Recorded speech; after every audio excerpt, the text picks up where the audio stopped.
가정에서 함께하는 새벽 예배 6월 30일 수요일입니다. 인내하신 구세주여 새 찬송가 279장, 통일 찬송가 337장을 부르면서 새벽 예배 시작합니다.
여호와께 감사하라. 그 인자하심이 영원하리로다.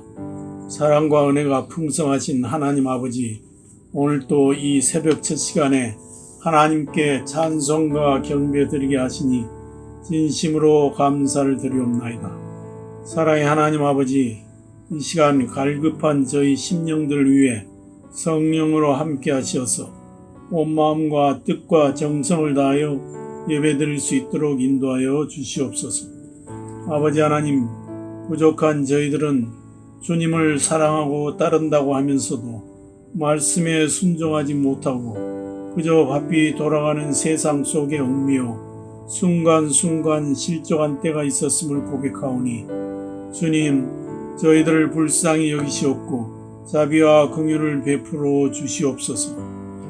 사랑의 하나님 아버지, 1년이 지나도록 지속되어 온 이 팬데믹 기간에도 저희들을 지켜주셨사오니 감사를 드리옵나이다.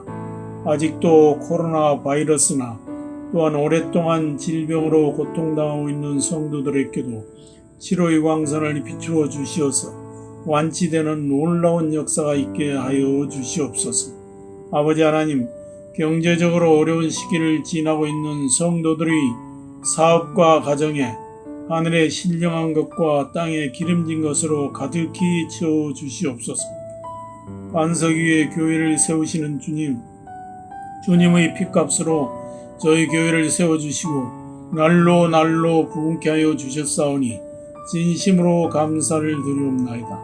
말씀이 역사하심으로 성령이 충만한 교회, 내 이웃을 내 몸과 같이 사랑하며 넘치는 복음으로 온 세대가 온 누리에 이 복음을 전파하는 하나님의 진리 등게 되게 하여 주시옵소서. 아버지 하나님, 또한 열심을 다하여 주님이 맡겨주신 성도들을 말씀으로 인도하는 목회자들을 축복하시옵고 성도들에게 좋은 영의 양식을 공급할 수 있도록 믿음과 하늘의 능력을 내려 주시옵소서. 사랑의 하나님 아버지, 간절히 바라옵고 원하옵기는 저희들이 삶 속에 성령님께서 충만하게 역사하심으로 중생과 성화를 경험하게 하옵시며 신앙적 삶이 거룩하고 성결한 삶으로 인도하여 주시옵고 모든 성도들에게 본이 되게 하여 주시옵소서. 사랑의 하나님 아버지, 이 시간 세우신 목사님을 통하여 말씀을 선포하실 때 성령의 기름 부어 주시어서 권능의 말씀 되게 하옵시고 진리의 말씀으로 힘과 능력을 얻어서 이 복음 전하고 기도하고 증거하는 주님의 참된 제자들 다 되게 하여 주시옵소서. 주님, 진심으로 사랑합니다.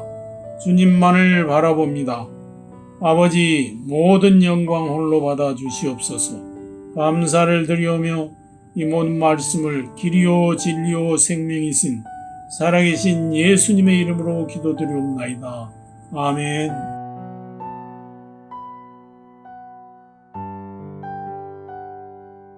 네, 오늘 본문은 출애굽기 32장 25절에서 35절입니다. 제가 받들어서 읽겠습니다. 모세가 본즉 백성이 방자하니 이는 아론이 그들을 방자하게 하여 원수에게 조롱거리가 되게 하였습니다. 이에 모세가 진 문에 서서 이르되 누구든지 여호와의 편에 있는 자는 내게로 나아오라 하매 레위 자손이 다 모여 그에게로 가는지라.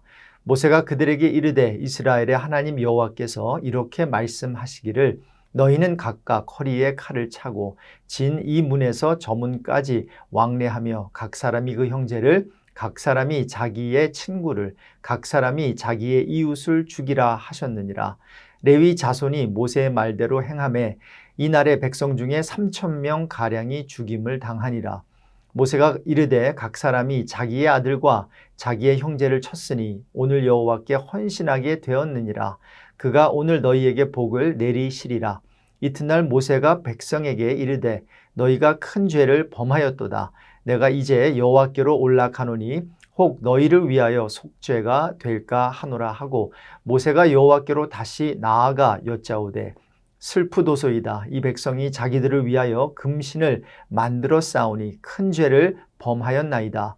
그러나 이제 그들의 죄를 사하시옵소서. 그렇지 아니하시오면 원하건대 주께서 기록하신 책에서 내 이름을 지워버려 주옵소서. 여호와께서 모세에게 이르시되 누구든지 내게 범죄하면 내가 내 책에서 그를 지워버리리라. 이제 가서 내가 내게 말한 곳으로 백성을 인도하라. 내 사자가 내 앞서 가리라. 그러나 내가 보응할 날에는 그들의 죄를 보응하리라. 여호와께서 백성을 치시니 이는 그들이 아론이 만든 바 그 송아지를 만들었음이더라. 네, 오늘 본문에는 이스라엘 역사 중 가장 끔찍한 사건이 등장합니다.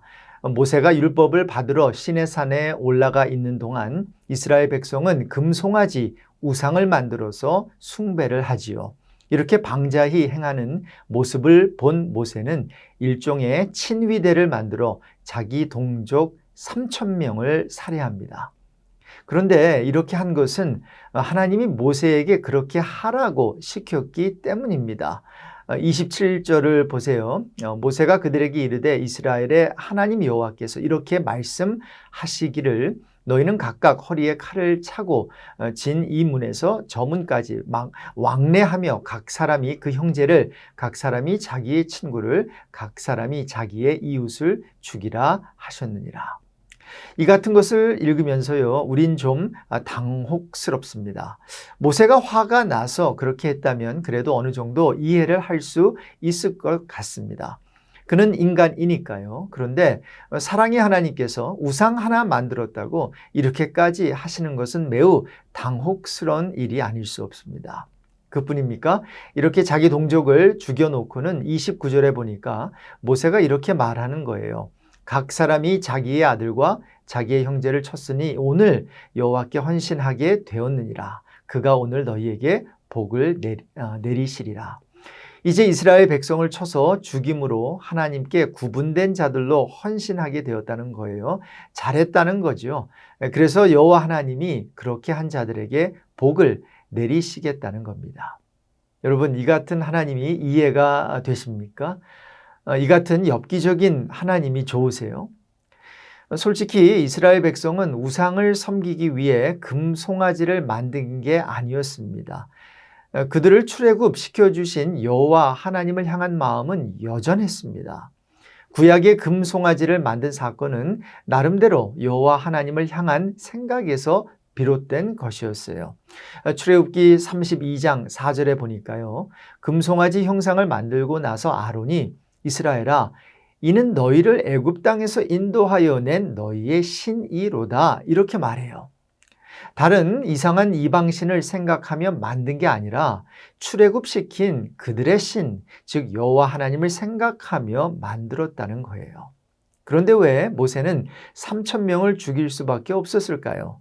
무엇이 과연 문제였길래 이렇게 심한 대가를 하나님은 치르게 하시는 걸까요?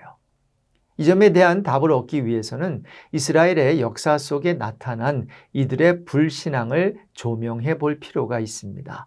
솔직히 이스라엘의 역사를 보면요, 이스라엘은 공식적으로 우리는 하나님을 믿지 않겠습니다, 이렇게 말한 적이 없어요. 하지만 이스라엘 백성은 여호와 하나님을 믿으면서도 동시에 바알과 아세라를 비롯해 여러 이방신을 섬기고 숭배한 것을 우린 알 수 있습니다. 따라서 이들의 문제는 하나님의 존재를 부인하는 무신론주의나 하나님을 믿지 않는 불신앙이 문제가 아니었습니다. 이미 살펴본 대로요, 아론은 금송아지를 만들면서도 이는 너희를 애굽에서 인도하여 낸 너희의 신, 누구인가요? 네, 여호와 하나님이라, 이렇게 말했습니다. 그러면서 이들은 여전히 번제를 드리고 화목제를 드린 거지요. 그런데 이 같은 이들의 행태는 궁극적으로 하나님을 예배한 것이 아니라 금송아지를 섬기는 범죄를 저지르게 된 것입니다. 네, 그렇습니다. 이스라엘 백성은 하나님을 믿으면서도 동시에 다른 신을 숭배하는, 즉 혼합주의를 선택한 것이었는데요. 이것이 그들의 큰 문제였습니다. 왜 이게 큰 문제가 될까요? 하나님을 믿으면 되는 거지 왜 꼭 그분만 믿어야 하는 걸까요? 이유는 하나님을 다른 것과 겸하여 섬길 수 없기 때문입니다. 여러분이 잘 아시는 마태복음 6장 24절에 예수님께서 이렇게 말씀하시지요. 한 사람이 두 주인을 섬기지 못할 것이니 혹 이를 미워하고 저를 사랑하거나 혹 이를 중히 여기고 저를 경히 여김이라. 너희가 하나님과 재물을 겸하여 섬기지 못하느니라. 네, 하나님만 믿어야 하는 또 하나의 이유가 있습니다. 여호와 하나님은 절대로 그분의 영광을 다른 신과 공유하지 않기 때문입니다. 이사야 42장 8절인데요. 나는 여호와이니 이는 내 이름이라. 나는 내 영광을 다른 자에게, 내 찬송을 우상에게 주지 아니하리라. 그래서 성경은 여호와 하나님만이 절대 예배의 대상이라고 말씀하는 것이고요. 그렇기 때문에 만일 그분의 영광을 누가 가로챌 경우 그 결과는 언제나 죽음이었습니다. 사도행전 12장에 보면요, 헤롯 왕이 연설을 하는 장면이 나옵니다. 연설을 잘 했나 봐요. 사람들이 그래서 그를 칭송합니다. 이것은 신의 소리다. 사람의 소리가 아니다 하니까 그가 우쭐해서 영광을 하나님께 돌리지 않았습니다. 그러자 주의 사자가 그를 쳐서 벌레에게 먹혀 죽게 만들지요. 왜 천사 루시퍼가 타락을 했을까요? 그 또한 교만이 문제였습니다. 그가 가장 높은 구름에 올라가 지극히 높은 자, 즉 하나님과 같아지길 원했던 것입니다. 왜 아담과 이브가 선악을 알게 하는 나무를 따먹고 타락하게 된 것일까요? 에덴 동산에서 뱀으로 가장한 마귀가 선악과를 먹으면 지혜를 얻게 되어 하나님과 같은 존재가 된다고 말해주니까 아담과 이브는 그 같은 유혹에 넘어간 것입니다. 하나님과 같아지려는 욕망으로부터 선악과를 따먹는 행동이 나온 것이지요. 자, 그래서 이 같은 행동은 여호와 하나님께서 절대로 용납하실 수 없습니다. 따라서 하나님의 진노가 인간에게 임하는 것이지요. 그래서 오늘 본문에서도 하나님께서는 여호와의 편에 있는 자들인 레위 자손에게 각각 자기 형제를, 자기 친구를, 자기 이웃을 쳐 죽이라고 한 것입니다. 자, 문제는 이렇게 죄를 범한 자들을 죽이면 모든 것이 해결되는 걸까요? 그렇지 않습니다. 여호와를 향한 모든 죄는 큰 죄이고요. 모든 죄는 그 죄에 대하여 속건죄, 특별한 죄에 대한 제사인데요. 예를 들어 흠없는 양이 여호와께 드려져야 합니다. 왜냐하면 피 흘림이 없이는 죄사함이 없기 때문입니다. 그래서 30절에 보면 모세가 이런 말을 하지요. 이튿날 모세가 백성에게 이릅니다. 너희가 큰 죄를 범하였도다. 내가 이제 여호와께로 올라가노니 혹 너희를 위하여 속죄가 될까 하노라. 무슨 말입니까? 누군가가 이스라엘 백성이 지은 죄에 대해 미디에이터 역할을, 중재자의 역할을 해야 한다는 것이지요. 그러면서 그는 그의 이름이 여호와의 거룩한 책에서 지워달라고 하면서까지 이스라엘이 지은 죄를 사하여 달라고 하나님께 간구를 하고 있는 것입니다. 여러분 보세요. 죄는 이스라엘 백성이 지었는데 누가 지금 대속의 은혜를 구하고 있나요? 모세입니다. 마찬가지로 인간이 죄를 지었는데 우리 하나님께서는 죄를 알지도 못하신 예수가 우리를 대신하여 죄를 삼으셨어요. 그리고는 예수께서 십자가에 못 박혀 돌아가 주셨죠. 무슨 말입니까? 하나님은 죄인을 살리고 싶어 하신다는 거예요. 그 같은 하나님의 마음이 잘 나타난 구절이 에스겔 18장 23절입니다. 한번 같이 읽어볼까요? 나주 여호와가 말하노라. 내가 어찌 악인의 죽는 것을 조금인들 기뻐하랴. 그가 돌이켜 그 길에서 떠나서 사는 것을 어찌 기뻐하지 아니하겠느냐. 여러분, 하나님은, 우리가 믿는 하나님은 악인조차도 살리고 싶어 하십니다. 하지만 공의의 하나님께서는 그냥 모른 척하고 죄를 간과하실 수는 없으세요. 그래서 죄 없으신 그분의 아들 예수님에게 죄를 담당하게 하신 것입니다. 자, 그러면 우린 무엇을 해야 할까요? 아무것도 하지 않아도 될까요? 아닙니다. 우린 회개해야 합니다. 죄의 문제는 회개로만 해결되기 때문입니다. 이것이 참 중요한 포인트예요. 여러분, 저와 여러분의 죄의 문제는요, 죄를 이제 안 짓고 이제 의롭게 살면 되는 그렇게 단순한 문제가 아닙니다.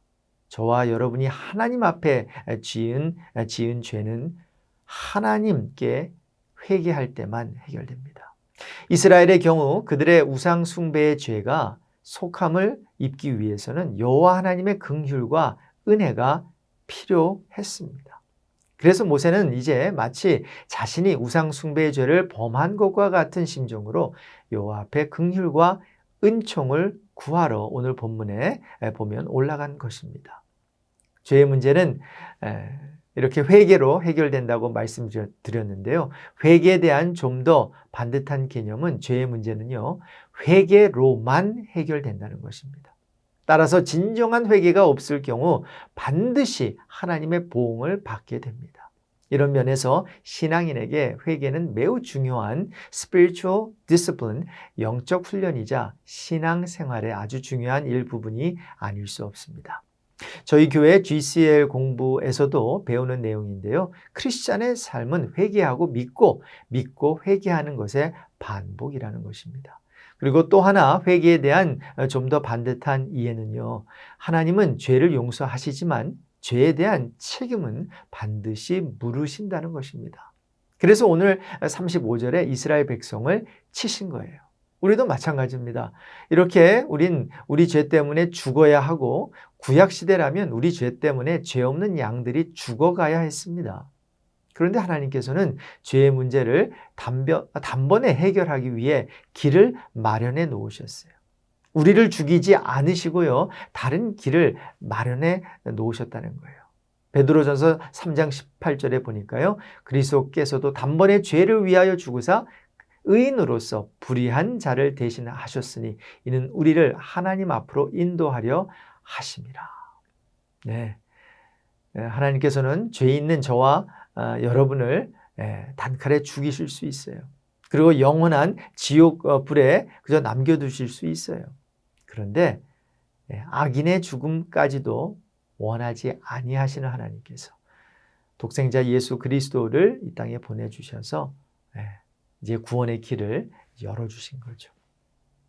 여러분, 이제 말씀을 마치면서요. 왜 세상이 이렇게 되었을까요? 바른 교육이 사라져서일까요? 좋은 학교가 없어서일까요? 그래서 좋은 학교를 세우고 바른 교육을 하면 세상이 좋아질까요? 아닙니다.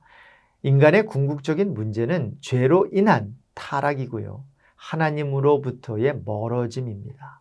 따라서 교육과 훈련을 하기 위해 좋은 교사, 좋은 학교 세우는 일은 나쁜 것은 아니지만 정말로 인간에게 필요한 것은 이런 것들에 앞서 구원이라는 사실입니다.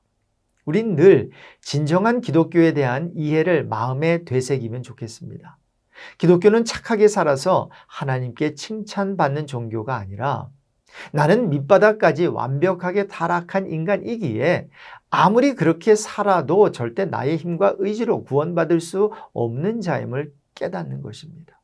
그래서 회개와 믿음을 통해 예수 안에서 선물로 주어지는 구원을 하나님의 은혜로 받는 것이지요.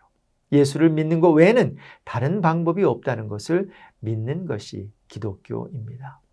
그래서 구원은 믿음과 회개로 이루어집니다. 간단합니다. 오순절 성령 강림 사건 때도 사도 베드로는 사도행전 2장에 사람들이 십자가에 못 박은 예수에 대해 설교를 하면서요. 이 예수를 하나님이 주와 그리스도가 되게 하셨다고 하니까 이 말을 듣고 마음에 찔려서 사람들이 묻습니다. 그럼 우리가 어찌해야 합니까? 베드로가 대답하지요. 너희가 회개하여 각각 예수 그리스도의 이름으로 세례를 받고 죄사함을 받으라. 그리하면 성령의 선물을 받으리니. 무슨 말입니까? 구원받기 위해서는 죄의 문제를 해결받아야 한다는 것입니다.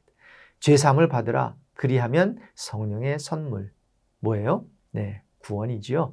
죄사함을 받아야 구원을 얻을 수 있다는 것입니다.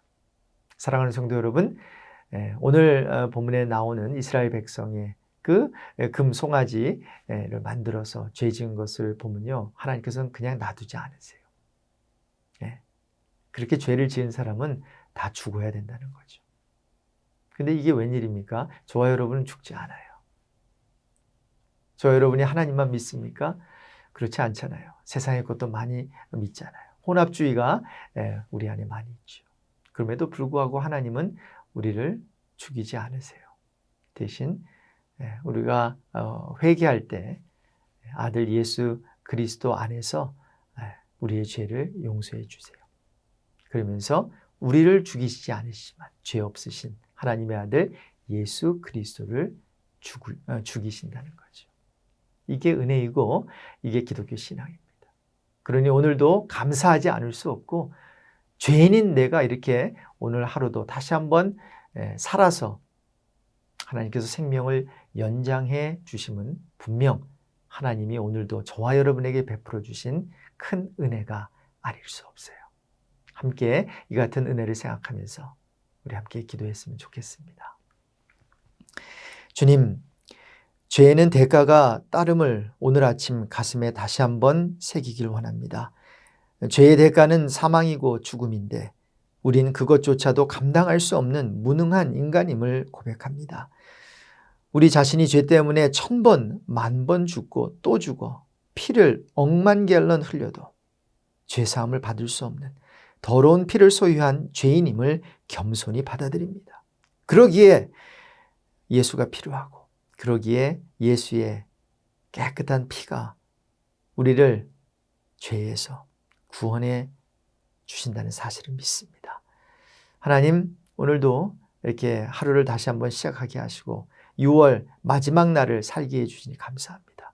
이제 새로운 7월을 내일부터 맞이하면서 계속해서 은혜로 살게 하여 주시고, 계속해서 하나님만 믿게 하여 주시고, 우리가 혹시 죄를 지으면 회개할 수 있는 자리로 나아갈 수 있는 저희들 되게 해 주십시오. 그렇게 해 주실 존귀하신 예수 그리스도의 이름으로 기도드립니다. 아멘. 네, 오늘 6월 마지막 날인데요. 이 한 달도 하나님께서 많은 은혜를 베풀어 주신 줄로 믿습니다. 우리 감사의 기도를 오늘 아침에 드렸으면 좋겠고요. 내일 7월 1일부터는 이제 대표 기도가, 새벽 대표 기도가 없습니다. 그래서 말씀 전하시는 우리 목사님들이 기도도 하고 또 말씀도 전하는 그러한 시간을 내일부터 갖겠습니다. 여러분 축복합니다. 샬롬.